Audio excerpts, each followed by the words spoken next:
on trend lines, capturing the trend via trend lines to be precise. This is a live webinar, and it's 6 p.m. Central European Time, October 16th. We're glad that you're with us today. Before we actually discuss the topic, though, we do have these disclaimers to show you. The webinar today's webinar is intended for a global audience. Please take into account that this session may not be suitable for everyone. To get information whether that is suitable and more information on conditions, take a look at admiralmarketsglobal.com, select your country of residence, and contact an appropriate entity. Also, please note that trading foreign exchange and global financial markets are considered high risk, and they may not be suitable for all traders and investors. Please seek the advice of an independent financial advisor for more information on that. This webinar is not advice, and the webinar is for informational and educational purposes only. By continuing watching this webinar, you agree with the disclaimer, and you can ask for a copy of the disclaimer via the admiralmarketsglobal.com website. All right, thanks for your attention.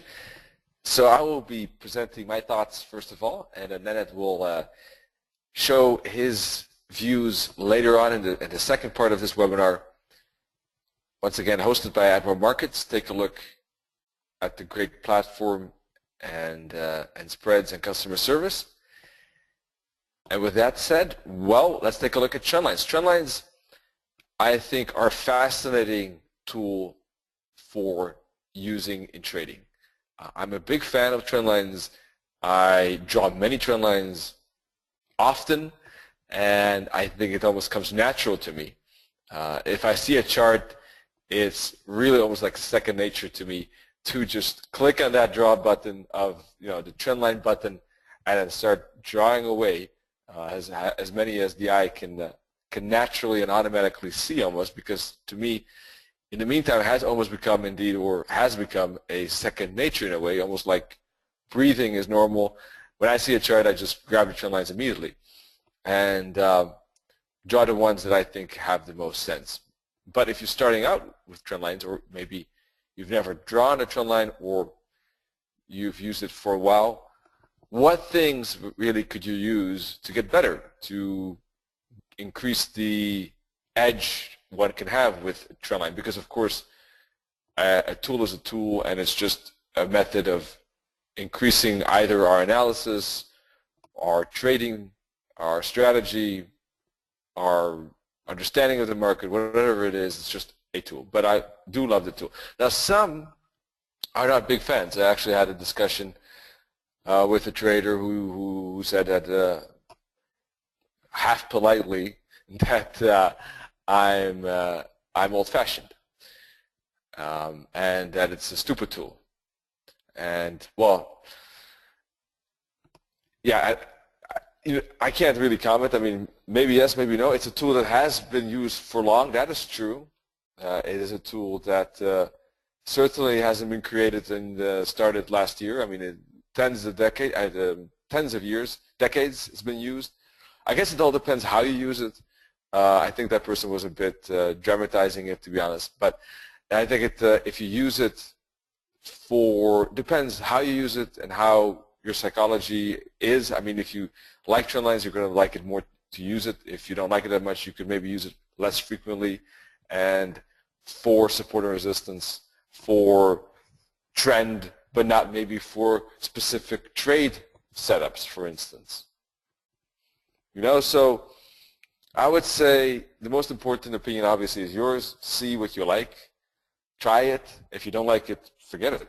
Skip it. I mean, you don't have to force yourself to of course, use a tool that doesn't make sense to you. But give it a shot. I think it's great. So this webinar will help you, hopefully, with getting better at it, basically. Great. We got someone in the webinar from Dubai. Awesome. I wonder where everyone else is from, how international the webinar audience could be. Yes, counter trend trading and trend trading, both we can use it. We'll definitely dive into that. Basically, we can use trend lines as basically for chart patterns, support and resistance, breaks and bounces, opportunities, trade decisions, entry and exit, filtering a trade, and using it for trend. Now we will be focusing on point 6 because that is the topic of today, but you can use it for a lot of things. So first of all, a trend. A trend is a pattern or a sequence, right, where we see higher highs and higher lows, or lower lows and lower highs, classical, and basically price is moving strongly in one direction and makes a correction, continue strongly in that direction. For instance, something like this, for instance here, up, correction, up, correction, up. And this is often referred to as a channel, uptrend channel. This is what I mean with price moving in one direction strongly. Otherwise, if it wouldn't be doing this, price would be going like this, sideways, in some kind of correction or consolidation,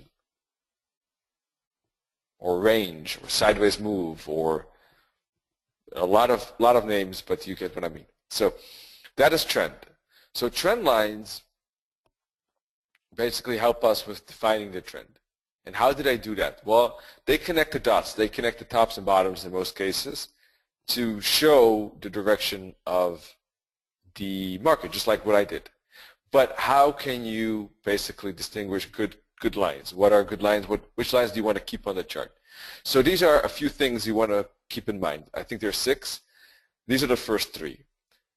Trend lines that are good. Now, by the way, before we continue, there are trend lines and trend channels, okay? Trend lines are single trend lines. Trend channels have 2 trend lines that are parallel to each other. There is a distinction, a difference between the two. For the moment, I'm talking about trend lines. Trend channels are basically 2 parallel trend lines that capture a trend. Trend lines, however, we can use wherever and whenever, basically, as long as we connect certain points. So that's what I'm going to explain now. The trend lines, single trend lines to be precise, are good when price, of course, is close by. So that's point 1. It's quite logical. It's the relevance. I mean, if price is way, way far and we have a trend line somewhere halfway at the edge of the chart, well, the fact of the matter is that price will not get there. So it's not too relevant, so we might as well not cluster our chart with irrelevant information. So relevance is important. Price should be not too far away. I mean, it could be a bit away, but not too much. Number of hits, what do I mean with that? Basically, if, of course, a trend line with 1 hit doesn't mean anything, because if price is, for instance, moving down, these are negative bearish candles, and then you have bullish candles, and you draw a trend line from this bottom somewhat, to nowhere, it doesn't make sense. You have to connect 2 points. That's the minimum. So 2 points is the minimum, unless, of course, you're talking about a horizontal level. It's flat, which is a trend line 2. It's a horizontal trend line. It has no angle, right? Then, of course, it's different, and you can use that as a support or resistance level. But if you want an angled trend line, you need, first of all, 2 hits. So if price then dips down here and then bounces up again, well, voila, you have a trend line because you're connecting 2 hits, which is the minimum. But a trend line with 3 hits is better because anything with 3 or more is a pattern. 2 is a potential pattern in a way. So 3rd is that confirmation. Then it's a confirmed trend line with 3 hits or more. Now, in fact, the more hits, the more confirmed it gets. If you have 8 hits, it's a very confirmed trend line. If you have 3, obviously it's a relatively new confirmed trend line. The funny thing is, though, in my experience, not that I have statistics, is that 4 or 5, 3 to 5, 3, 4 probably, are the best trend lines for breaks. 5, 6, 7, most likely you'll see, or not most likely, but in more cases, you will see false breakouts or bounces. It's my experience. 2 touches is also pretty good for the break. And why is that? I'll tell you why that is probably so. I don't have stats, but my experience. Because if you have that many hits on a trend line, if you have 2, 3, or 4, a trend line is pretty new. So what it means is that if price is doing something like this, moving down, then moving like a bear flag, and then starts breaking through the bear flag, if it has 2, 3 hits, it probably is a bear flag. Or it is a corrective line that is worth trading as a break.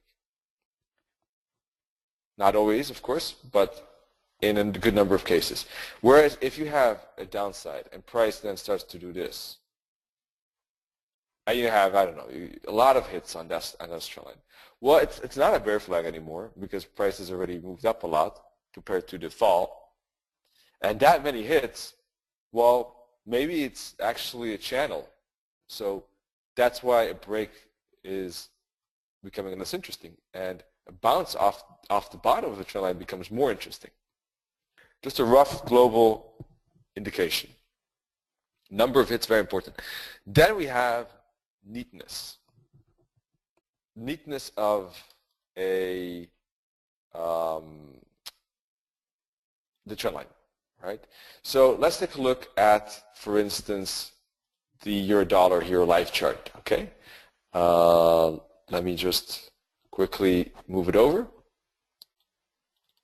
Alrighty. Euro-dollar. So what do I mean with neatness? I think the first 2 points are clear, right? The relevance, I mean, just quickly, let me show you. I mean, obviously, connecting these 2 bottoms at the moment doesn't really make much sense because price is pretty far. That's what I mean with relevance. Number of hits, 3 hits. So a trend line like this is relevant, certainly. And that's what I was discussing in the live trading room yesterday, is that this is probably a good long because it's a bouncing spot. Price has 3 hits on the trend line. Price respected the trend line. Price was at the green dot and looked like a good long yesterday morning.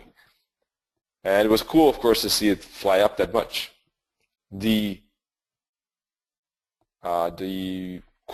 momentum took me a bit by surprise that it moved up that quickly, but that was a pleasant surprise, obviously. So this is a trend line with 3 hits. That's good. Now, what is neatness? Neatness is when the 3 hits, the hits, or whatever hits, number of hits. Neatness is when the number of the hits basically are, there's no candles on the opposite side. So this is a neat trend line because all the candles are nicely hitting the trend line. Let me show you now a different example. Let me show you a different example here. 1 second, folks. This here, bingo. Didn't have to look too far. Bit less neat. Why? Because there's a bit of wick outside. Not bad, but a bit less neat. What if it's even worse, though? What if there's a trend line that does something like this? It has entire candles outside of it. In that case, I'm not a big fan of that trend line anymore. I think it's then not valid anymore. It's been broken in that case. If entire candles are outside of it. That's my rule. My border basically is wicks, okay. I'm tolerant to a few wicks outside of the trend line. I'm not tolerant to an entire candle outside. I am tolerant to part of a candle being outside. So in this case here, for instance, this trend line is fine. Wick, wick, wick. Here, this trend line is okay. There's a wick outside. This trend line is not. There's total candles outside of it. This candle, although I don't think it's the best one, is still okay because it only cuts through part of the candles. All right, so that's where I put the border. An entire candle outside of that trend line is a no-no. So that is neatness. Now, why would one accept less neatness? Only if you get more hits. For instance, here, let's say we have a very neat trend line like this. We have 4 hits. But if we have a less neat trend line, we might have more hits. So you might want to put both on because the more hits, the better, the more confirmed it is. So sometimes you sacrifice neatness for more hits. Sometimes you sacrifice less hits for neatness. It's a balance. If you have doubts, there's nothing wrong with drawing both or three, because they all give some kind of indication of the market. So that's the first three. Let's continue. In the meantime, though, sometimes the support resistance in the middle, if extended to right, becomes resistance. Yes. The fact that trend lines break, that's 0.4 in fact, so perfect introduction as far as I can see. When trend lines break, sometimes it's good to keep them on the chart because they retain their relevance when price hooks back to them and bounces off those levels. Now obviously if price moves far away from a broken trend line, it's time to take it off, not to overcrowd the chart. But once the trend line is broken, doesn't mean we have to right away rush to delete it. You can leave it on for a while. 0.5, the distance between the hits. The distance between the hits, what do I mean with that? Basically, here's a hit, here's a hit, here's a hit, here's a hit, hit. Now, the distance between the hits is, I mean, how many candles, how much space is between these green dots? There has to be some space. Otherwise, we cannot consider them separate hits. Now, what do I mean with that? Let's take a look at a group of candles that are hitting the trend line one after another. Let's try to find one. Here I got one. Wait, I zoomed in, so I lost it now. Okay, here it is. This trend line right in here, where I'm going to draw now, is this 3 hits? Is it 4 hits? Or is it 7 hits?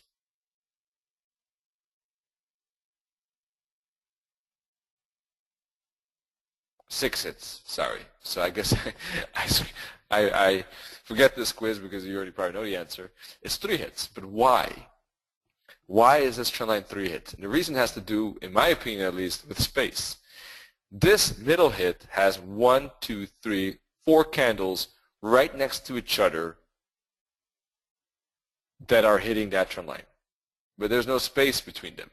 In other words, I want to see fractals basically on the chart to consider it a hit in most cases. That's why 3 fractals, 3 hits, to make it easy. That's why this fractal here has 1, 2, 3, 4 candles. Let me show you. 1, 2, 3, 4 candles touching that trend line. But I don't consider all those candles a hit. Okay, so I hope that's clear. If not, let me know. Distance between hits before we can count them as a full hit. And then last but not least, market memory.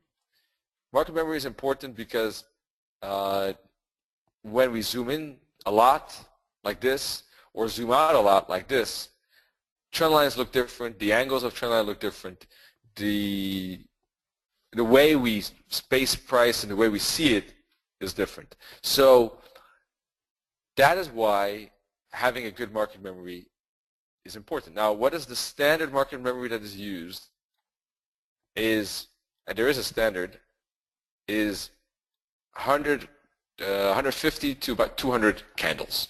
Now with MT4, we either have the choice between roughly about 320 or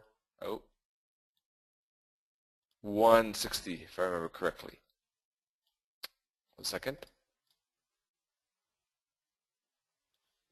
So the 160, this is the 160. It's technically the best because it's between the sweet spot of 150 and 200 candles. Candles, once again, so that could be 150, 200 days on a daily chart, but it could be 150 to 200 hourly candles on the hour chart. This, technically speaking, is the best market memory. What I mean with market memory is the quantity of candles we see here is relevant. It really has an importance for the market. Anything further away becomes less relevant, less important.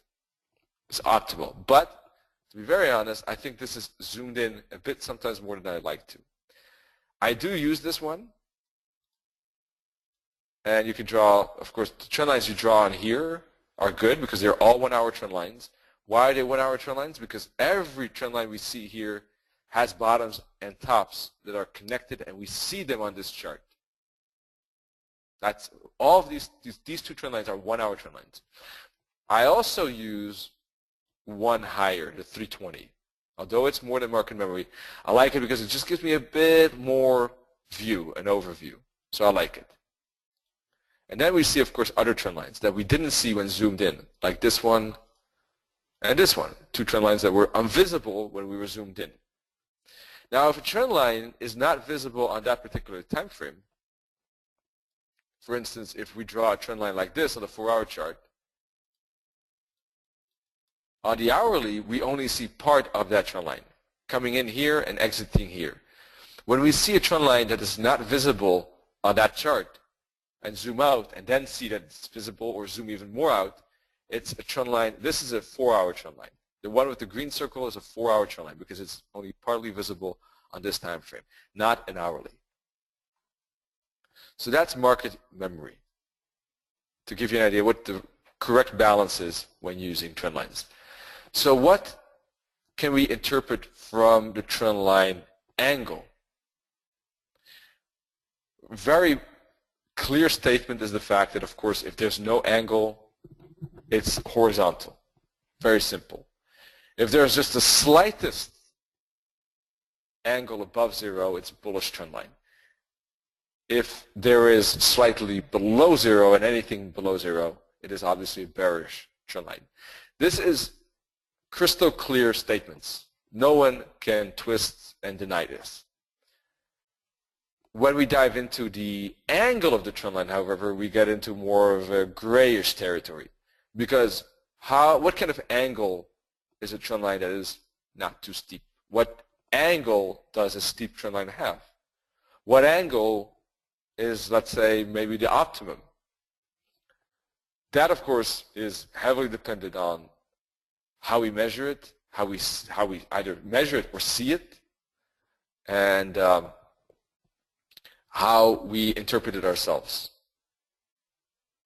So we're getting here a bit more difficult territory. But roughly speaking, I use the following schedule. About 0 to 10, 0 to 10, I consider those trend lines that are like flags, bull and bear flags. 10 to 25 are corrective lines, but not as shallow as a flag line. Flag lines are often shallow, right? Something like this. Up, momentum, like that. That's a bull flag, so it's shallow. That would be a bull flag. A correction would be looking more like this, up, and a bit more like this, a bit deeper. You see the difference there? Whereas a bull flag would go like this. All right? Then the channel would be something that goes like this probably, right? And a steep, right, because we have to draw trend lines on the tops and bottoms, or at least the top, at least one side. And steep would be if price is doing something like this, right? So just to give you an idea of that curve of the angle. All right, I should have drawn the last one with pink to make it a bit better, but you get the point. It's very steep, huh? Anything more than 45 degrees. A channel, in a way, moves up like this. There's a well-balanced harmony between time and price, and it goes at about this angle. Officially 45, but 45 is on the steeper side of the channel. I think 30 to 40 is optimal. That is also the angle that a trend channel angle is preferred. All other angles are usually more trend line, single trend line angles, as I here actually have already written. Trend channel angles, which have, once again, two parallel lines at the same angle, when you incorporate, when they capture a trend, let's say price is moving up, corrects, moves up, corrects, move up, something like this, you can see that the bottom lines here, right, have the, one second folks, sorry about that, okay, have a good angle. It's a let's say 30 to 40 degree angle here of this channel, and you see the price is moving within that channel, up and down, more impulsively to the upside because it's an uptrend channel, and you can draw trend lines within this channel. You can draw a trend line below this bottom, above this top. You can draw trend lines, let me make it green, sorry about that. Below this bottom, above this top, above here. So you can draw multiple trend lines in all directions within that trend channel. So what angle does that trend channel have? Well, preferably 30 to 40. Why is that an ideal angle? Because if it's steeper, as I said here, too steep means that it's an impulse. Because if a channel is going like this, it's not sustainable. I mean, price cannot move up very long with that rate, otherwise it will go to the moon. At one point, price is going to correct. If it's too shallow, it's not a trend. Price is going sideways or is making some kind of flag. There is no momentum to the upside, or in this case to the upside or downside. No momentum in a trend. It means the price is making a correction. It means that that's not a trend channel, but an impulse. So that explains why we need something between 25 and, let's say, 40 or 45. And the trend channel is something, if it's a good time for scalping, well, it depends what time frame you use for that channel. If you use an hourly channel, yes, that could be indeed. If you use a 4-hour channel, you would be probably making some swing trade, I guess. You could even use a daily chart for a trend channel, or weekly, probably not monthly, I would say. I mean, practically speaking. Not less than hourly, though. I wouldn't use trend channels for less than an hourly. But you can use trend lines on all time frames. Why not trend channel for less than an hour? Because I don't think you can find a, well, I don't think, I mean, you can, there's really no trend. It's too low of a time frame to find a trend. I mean, you can have price action movements on a 50-minute chart that are going one way or another. Is it a trend? I think 1 hour is kind of the minimum for that, in my humble opinion. So that's why. So that's why the trend channel with these angles. So what else the trend channel should incorporate, basically? Well, don't worry about the fact that trend channels should have ups and downtrends. Just because we're in an uptrend channel, that doesn't mean always all part of that price action is bullish. Within that trend channel, we're going to have bullish and bearish price action. But it's important to note, though, that an official trend channel, confirmed trend channel, is only in play when there are 3 hits on the bottom for an uptrend. For a downtrend channel, we must have 3 hits on the top for a confirmed trend channel. If there are 2 hits, it's a potential channel. The parallel line, there is no minimum or maximum, or no minimum, sorry. So in an uptrend channel, let me show you, with blue lines like this, we must have, for a confirmed channel, 3 hits at the bottom. But we don't need 3 hits at the top. We could have 1, for instance, or 2, 4, 5. It doesn't matter. There's no minimum. Now, preferably we do have 1 hit, by the way. I mean, it's possible to have 0 hits in some cases. Preferably we would like to link it to at least 1 top so that it has a better structure. But minimum there is officially not. Now, in that channel, price action is stronger to one side. In a bullish trend channel, we would see, normally speaking, the price action to the upside stronger, more impulse. The downside would be more corrective, but not always. So what I mean with that is, in an uptrend channel, indicated by the green lines here, most of the time we'll see an impulse, correction, impulse, but occasionally we will see a faster momentum down and a faster momentum up, correction, correction. You know, it's not always impulse up, correction down for an uptrend. Also the other way around, but usually speaking, more of the impulse with the trend and less against it. As I said already, multiple trend lines fit within one channel. Alrighty, so let me discuss some other factors regarding the trend channel. Now I'm going to grab a chart again, take away all of these lines, move to a 4-hour chart, and put a channel on this this chart. Euro dollar still.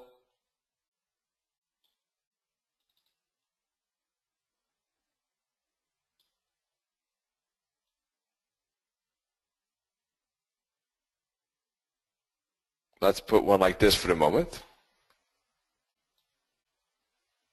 Alrighty. Good. Like that. Okay. So some rules about trend channels. Now, trend channels can vary. Let me say it this way, can be adjusted, can change. They're not just like this static thing that just sits there and must stay like that. No, they can change depending on, of course, how price develops. We can change angles. We can actually draw multiple channels, see which ones work best. Sometimes all channels are reused again, and it's good to keep them on. For instance, if the angle of the channel becomes steeper, we can draw a steeper and a shallower trend channel. That's fine. Now, at the beginning, let me give you an example. The channel could have been like this, because that's where price was moving, in this channel. But then we accelerated through that channel, causing price to expand the channel. Those things can happen, and that's why we're flexible. The angle stays the same in this case, but we expand it. So those things are all the first things I wanted to tell you. Now, within the channel, there's kind of middle and quarter lines. Let me show you. It's difficult to show here, but I have to draw it first. You can draw a middle line by checking, first of all, by drawing a single trend line and checking if the angle of it is the same as the other parallel lines. If yes, oh. Take the single trend line there and move it to the middle. Now, that single trend line, the middle line here, usually is respected as well. And what do I mean with respected is the fact that price stops there. Price retraces or bounces from this line, like it did here and here and here. In fact, this middle line was the old bottom of the old previous channel, wasn't it? We had price stopping here, here, here, here, here, here, here. Not so much in these other two cases. Of course, this doesn't have to be perfect. Nothing is. But usually speaking, you see price there kind of like sees that level, if you know what I mean. Okay, so that's the middle line. Now, there's a general rule that I've never tested, but I have back in the day learned, is that 80% of the time price goes back to that middle line. All right, so that's just, I never tested that statistic though. Quarter line is something that goes again in between the middle and the top and bottom. So let me make that a different different color quickly. Make it green. So the quarter line goes right smack in the middle here. Now I don't really use quarter lines a lot. I don't really literally draw them on. But mentally I do have it in mind. All right. So if you have these quarter lines, eventually you don't have to draw them to know where they are approximately or see them. But basically they give a good indication. Why? What are the quarter lines good for? Because they identify good buying, selling, and TP zones. When you're in a downtrend channel, the upper quarter is a good selling zone because price is back at a resistance and there's space to the bottom of the channel, or at least back to the middle line, because according to the stat I just said, there's an 80% chance we go to the middle line. So as soon as we're in the upper half, we got 80% chance to go back to the middle line, right? Especially if we're in the upper quarter in a downtrend. Of course, it's the opposite for an uptrend, where we would have to be in the bottom quarter for an uptrend, right? The opposite. Now, the middle quarters are okay zones, still okay, but it depends on the context. You can see here there were bouncing spots. So selling there would not be that good. If we wait for a bit of retracement though, here in the top quarter zone, it's a good selling zone. It depends. Sometimes they could be still good. Here there were good selling zones. Sometimes they are good selling zones. Look here. Here we have the red dot. There were 3 examples where the middle part gave good short setups. Right? So, but it's a bit a situation where, like, okay, we're in the middle, we can still go up to the top quarter line, but sometimes not. So, you know, it will have to be a bit more discretionary. You have to be a bit more cautious, but it doesn't mean that they're not bad. Now, obviously, the bottom is a no-sell zone because we're just way too close to a potential bouncing spot and turning spot, like price did here, here, here, and here. And we would want to be careful. And actually, the last one is, ever since then, price has been indeed moving up, as we can see, today as well, or eventually after some downside. Right? So that's what we want to be careful. Now, obviously, that would be the opposite for an upward trend channel, where the top quarter would be, you have to be careful. In fact, it's a no-sell zone, but it's a TP zone as well. Taking profit there makes a lot of sense, as well as at the middle line. Both lines are kind of like take profit zones. Hope that's clear. Trend channels do not have to be perfect. Now, this trend channel is pretty perfect because all the touches are quite neat and they're all aligned and everything is nicely fits within one trend channel and there's nothing outside of that channel. But having some price action outside of it, like for instance, like this, for instance, no, it's not a good example. Let me see if I can find a different example.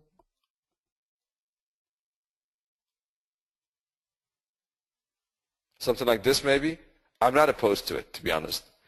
Okay, there is a decent, the trend channel doesn't have to be as neat as the trend line. There could be a small candle outside of it. I'm okay with that. You know, we get 3 hits. We get 4 hits, that's important. Of course, we can get 3 hits as well, but drawing the channel like that. Could be better, actually, because it's neater. But then again, we accelerate out of it, something like that. Oh, maybe even better. Okay. Well, anyhow, the point is that I can't find an example maybe now. The point is that a trend channel doesn't have to have all specific price within that channel. We can have price like this, for instance. Price going a bit under or above it is okay. Price can go further. Here we have a bit of an underthrow at the green dot. At the red dot, we have a bit of an overthrow. Price exceeds the top of the channel. Price exceeds the bottom of the channel. That's okay with me. It doesn't, as long as the channel makes sense, it has a good number of hits, has a good middle line. Those are more important things than the neatness. The neatness is probably the least important, I would say, with channels. And then last but not least, there's a technique connecting tops and bottoms to get a future hit. So, for instance, if you can use it as a technique, you can connect the first 2 like this and try to see if price can get close to it. Sometimes though you want to draw it at different angles because it's, you know, trend lines are, it's not a exact 100% science, like it's more of a rough estimation, a zone than anything, okay? Alrighty, so that's those topics. I'm pushing overtime here, so I'll try to wrap it up quickly so Ned still has some time. Other factors that you want to think about is multiple trend lines from 1 or 2 points is okay. What I mean with that is that if you, for instance, draw this trend line, that's one trend line, that's fine because you're connecting 2 points. But the same 2 points you can draw like this is also a fine trend line. You're drawing the same, you're using the same 2 connection points, the blue dots, but you're drawing it at a different angle. Using both is okay. There's nothing wrong with it. It gives you a good idea actually about the various angles. In fact, that's what Gann does with the various angles, doesn't he? There are various angles that his trend lines are at, all different eighths, I think it is, And when one gets broken, he would look for the next angle to come in play. So for instance, if you have this trend line and you have this trend line and you have this trend line, if this one breaks, he would look for price to get to the next trend line and then bounce, and if that breaks, to the next one. The mark trend lines, I don't know actually. Maybe Ned knows. Not knowledgeable, unfortunately, about the Demark ones, trend lines. Let's see. So it's also okay even to use only the bottom, only the bottom, right? So, or top, 1 point. For instance, we use this trend line is the same trend line. We use this trend. Let me think. Or something like this. We use this trend line,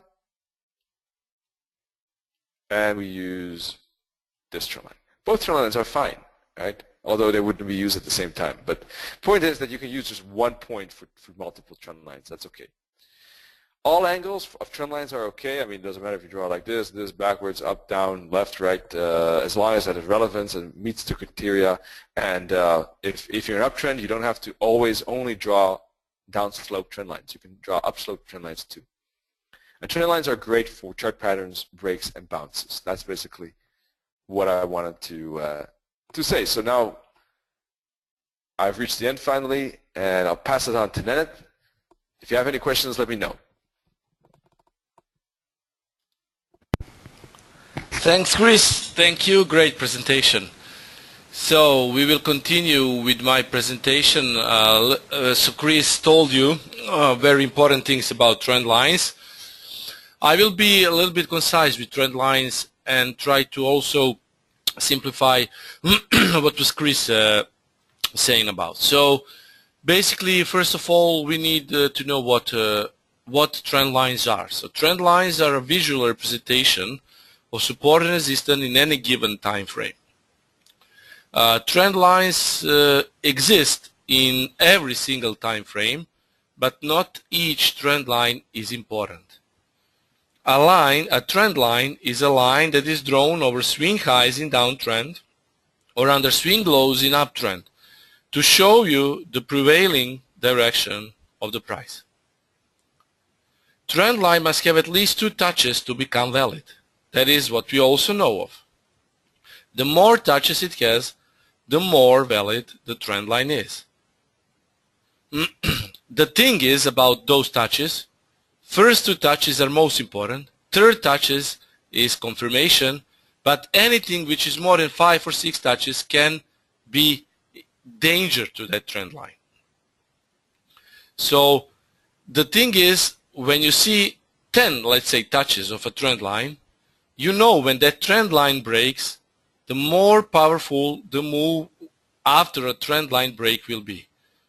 So when we see that that kind of trend line broke, we will definitely see a bigger movement.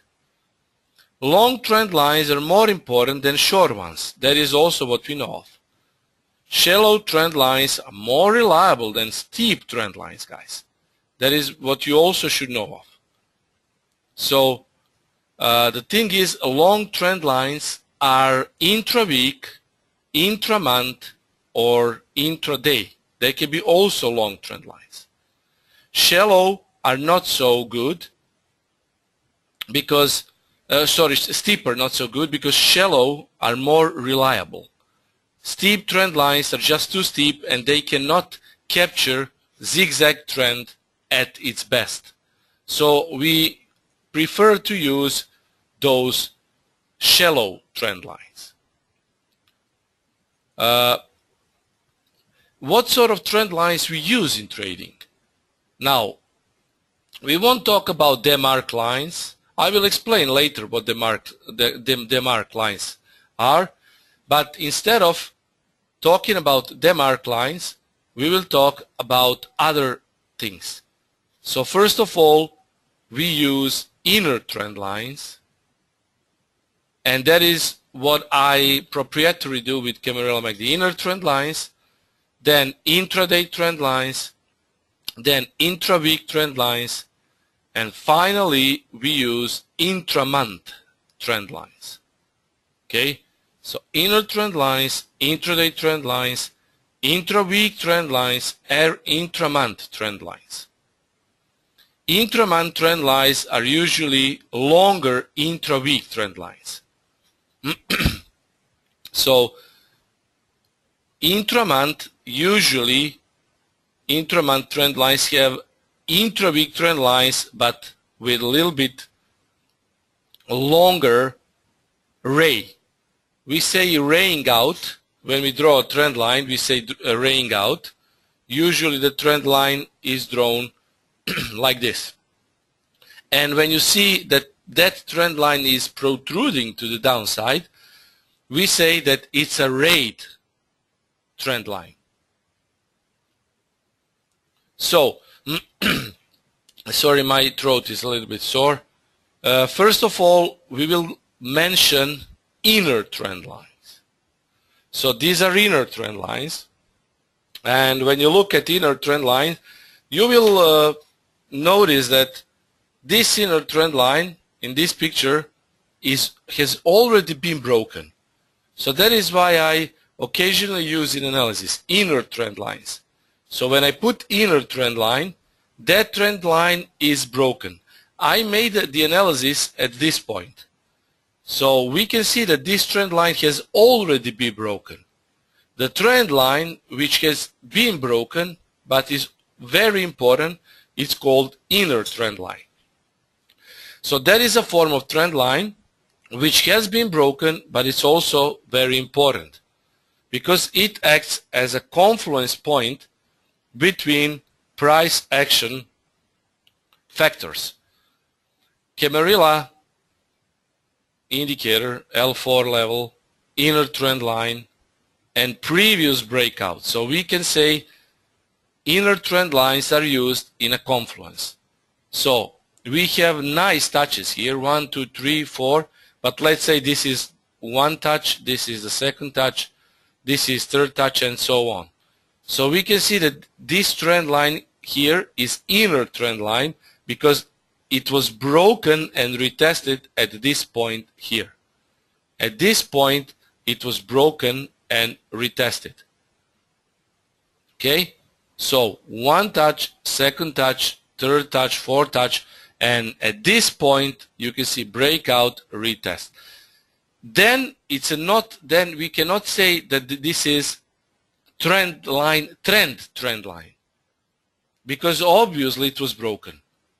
Then, after this point, we call it inner trend line. Also, this is the example of an inner trend line. So, the analysis was done at this point. This was trend line until it got broken. After this trend line got broken, we call it inner trend line. And we can see that this was point of confluence for this Euro-Yen analysis. Inner trend line. Also, the example of inner trend line. Normal trend line, well, I could also place it here, but I managed to place it there and there, but let's say that these weeks are a little bit longer. So basically, we just need to move it like this, and we will get a nice trend line. So this trend line served as standard trend line in downtrend, and when it got broken, it became inner trend line. Okay? Now, intraday trend lines. Let me erase this. Sorry. Intraday trend line is a trend line which lasts 1, 2, and eventually 3 days. So remember, guys, when I speak about Monday recaps, I occasionally say the analysis is valid for tomorrow, today, tomorrow, and day after tomorrow. Very often. So these are the things we basically do when charting intraday trend lines. Intraday trend lines are trend lines which connect tops and bottoms during the day possibly during the second day, and possibly during the third day. Because sometimes we cannot capture it correctly in the same day. That is why we can say we use it in 1 to 3 days. This is the example. So we had a low here at 12 o'clock, 10th of September, and at 2 days later at 2 o'clock, 12th of September, we had basically, we could have made nice trend line. So basically here and then moving it a little bit there. You need to know that each trend line can be adjusted. So if I initially made my trend line like this, once it got broke for a few pips, it can be adjusted. Intraday trend lines are very intraday trend lines are very important also for counter trend trades. So usually when we spot a nice confluence, we can see that this is triple top and we have a nice trend line here. Usually when that trend line is broken, as in this point, we can go counter trend. So this was the first touch and this was the second touch. If we manage to draw the trend line like this, it would be too steep trend line. And we already talk about steep trend lines. They're not so good because they are easily broken. So steep trend lines are easily broken, and we occasionally do not want to use those steep trend lines. We prefer to use shallow trend lines, okay? And from this point, we can also say this is a little bit of steep trend line. But shallow trend lines, you know, you cannot find it always. If we manage to draw a trend line like this, this could be nice shallow trend line. But because price is not so perfect, we also need to give price a breathing room. So if there is 5 to 10 pips from this region into this region, we can always say, okay, we can try to take a trade at this region. So it's called, how I call it is point of confluence. That is my term which I use. But the thing is, we always need to have some reserves when trading. Initially, this trend line was, it looked like this. So this trend line looked like this. So first touch, second touch, third touch. And you can see the 3 touches of trend line are maybe the best. Because first 2 touches, you can get the captured trend line. So trend is captured. Then at the third touch here, we can say that the trend line has been established. 4th touch and 5th touch here, you can see breakout of trend line happened. But then we again need to adjust the trend line as in this point. So intraday trend lines are used during same day tomorrow or sometimes day after tomorrow. This is also an example of an inner trend line. You can see it here, inner trend line. And from this perspective, this inner trend line also serves as good because it has 1 touch, it has a second touch here, and at the third touch the trend was captured, but you see it was broken, so we need to adjust it. After a little bit of adjustment, the trend line would look something like this. I cannot make it perfectly now, but let's say it would look something like this. Okay?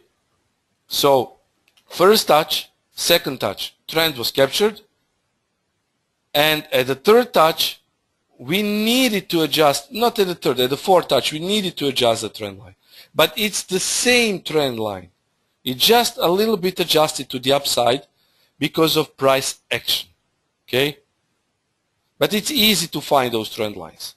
Very easy to find on intraday, on intra-week time frame, it doesn't matter. Same intraday trend line, but on GBP dollar. 1 touch, second touch, third touch, 4th touch, 5th touch. First 2 touches are important to draw a trend line. Third touch is to capture the trend. Fourth touch, we can trade it. Fifth touch also, but at the sixth touch, it basically become broken and retested here in this point. So those are intraday trend lines.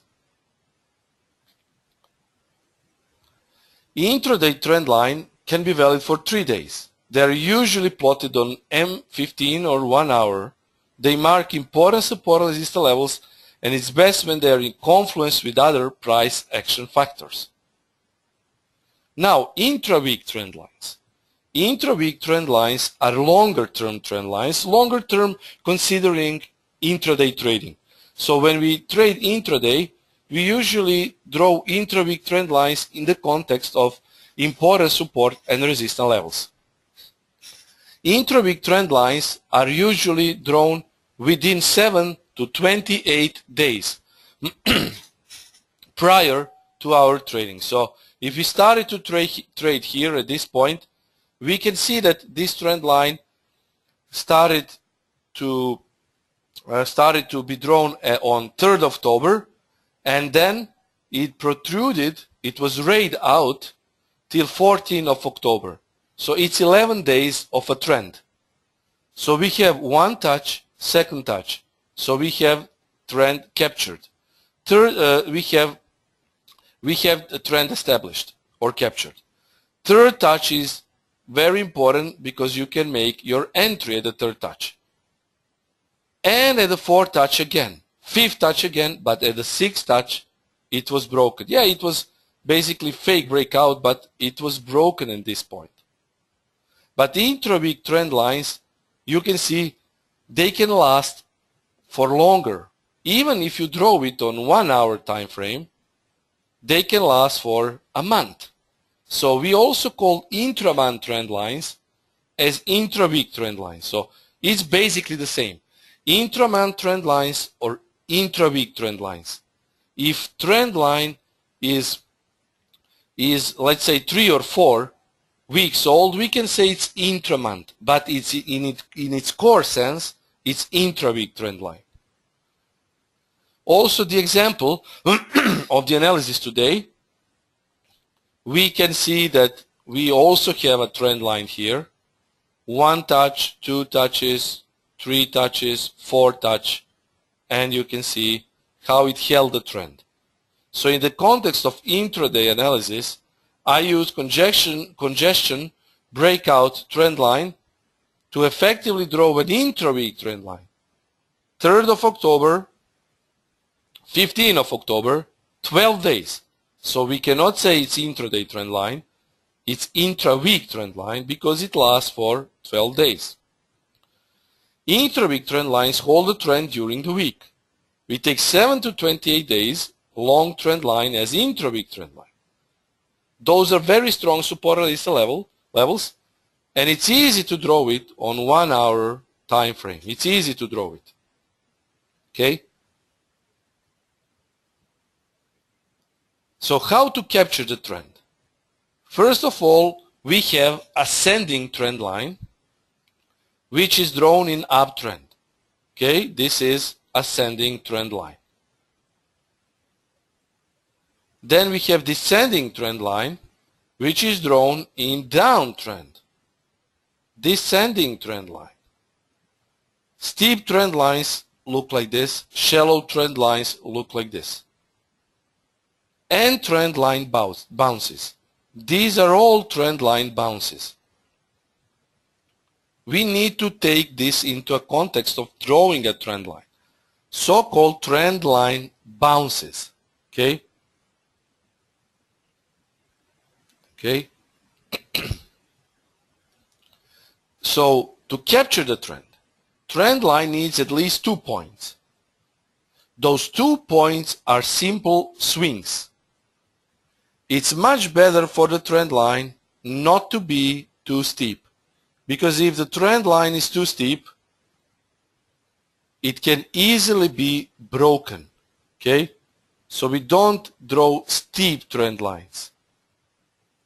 It's always better to have a shallow trend line than to have a steep trend line. Okay? So we can also draw trend lines like this. You can see first trend line, second trend line, third trend line. But these are all steep trend lines. And we cannot count them. It's much better to place an inner trend line here and to see where the price will bounce than to draw these kind of lines. They are not too good and they are not too good for trading. Okay? So these kind of trend lines always work best when we have a big uptrend and where we can only draw steep trend lines. It's much better to use inner trend lines. Also, this is the example of how to capture the trend by using trend lines. For downtrend, you need to have one high and one low. So this is the first swing, high and low. When lower high has been made, you connect those 2 points and you can say the trend has been captured. At the third point, the trend has been established. So remember this. 2 points are for capturing the trend. 3 points are for the trend to be established. It's stronger, but usually 2 points are enough. 3 points are just for additional confirmation. So one high, one low, and the next lower high is the point where you can start drawing the trend line. Your trend line is valid if it has 2 touches, and the trend is established also with the 3 touch. So 2 touches to capture the trend, 3 touches to establish the trend. And we can say that from this point it were all about swings. High, low, lower high, then again lower high, lower low, lower high, then again lower high, lower low, lower high, lower low. So these are perfect zigzags. And they can be found in strong trends. 2 touches to capture the trend, 3 touches to confirm establish the trend. The more touches it has, usually after the 5th, the weaker it becomes. It's best used with other price action factors, pivots, historical levels, and so on. So this is all what I prepare for you. Me and Chris prepare for you. According to a question about Tom Demark trend lines, Tom Demark usually uses trend lines in form of triangles. And he usually captures 3 points for trend lines. What I know of Tom Demark trading, he used triangles to basically capture the trend lines with 3 touches, and then he traded breakouts of those triangles. For example, if the empty space here, if pip number was 50 here at these 2 points, once the triangle has been broken, he would add those 50 points to the upper side or to the lower side depending where the entry was. That was what Tom Demark did. So he was adding basically pip count in the widest space of the triangle to actually trade the breakout. So these kinds of breakouts are usually traded only during the congestion periods, not during shallow or steep trend lines. So Tom Demark didn't use steep trend lines. What he did, he used shallow trend lines to place the triangles and then to trade breakouts of those triangles. Okay? So that is what Tom Demark did, of course. So guys, is everything is clear? We can basically finish with the webinar. We are over time here, so there is not much to say about trend lines. It's not rocket science, but the most important things for me, I always try to keep it simple. The most important things for me is to ensure that trend line is not too steep, that trend line is shallow, and I really prefer intra-week, intraday, and inner trend lines.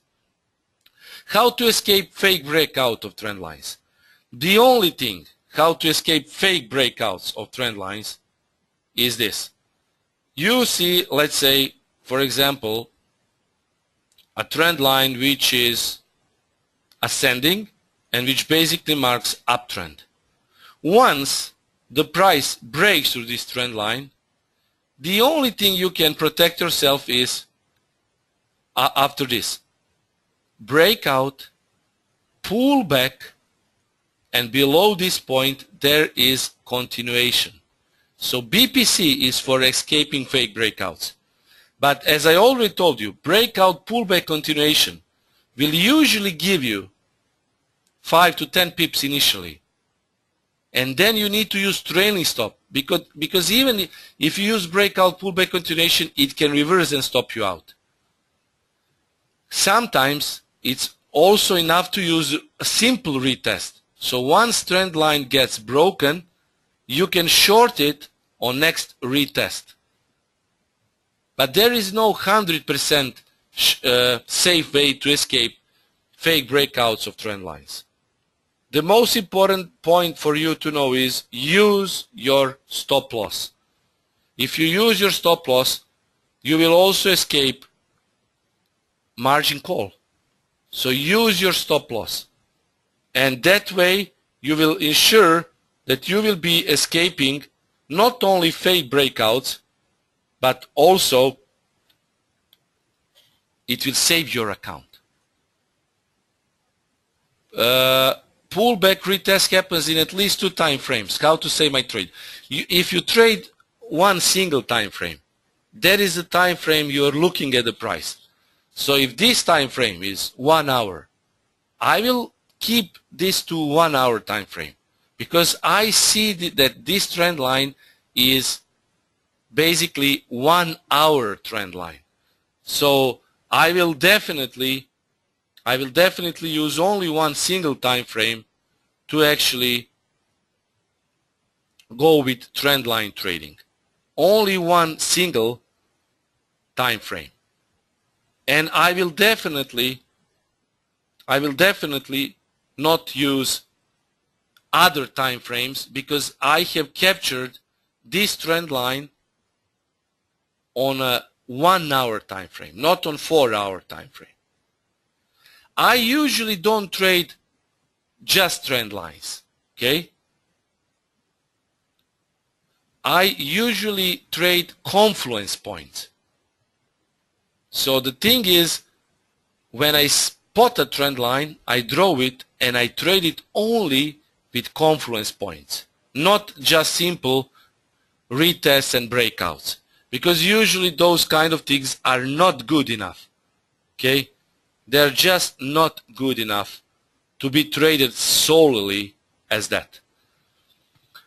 Maybe you know about Brent oil, it should fall to 76. I don't look at Brent oil, sorry. Only currency crosses. I don't look at Brent. Sorry for that. Maybe in the future I will, but at the moment I am not trading it. So guys, for fake breakouts, there is only one way to trade it. If you're interested, I did that webinar a long time ago, but I'm not sure if it's recorded and uploaded. I can teach you how to actually trade fake breakouts. And that webinar can be maybe during next 2 months, so we will see.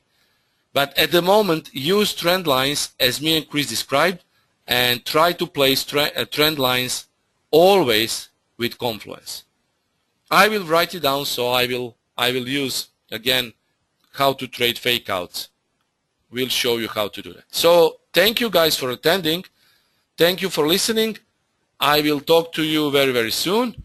Thank you for comments, and we will talk again soon. Cheers and goodbye.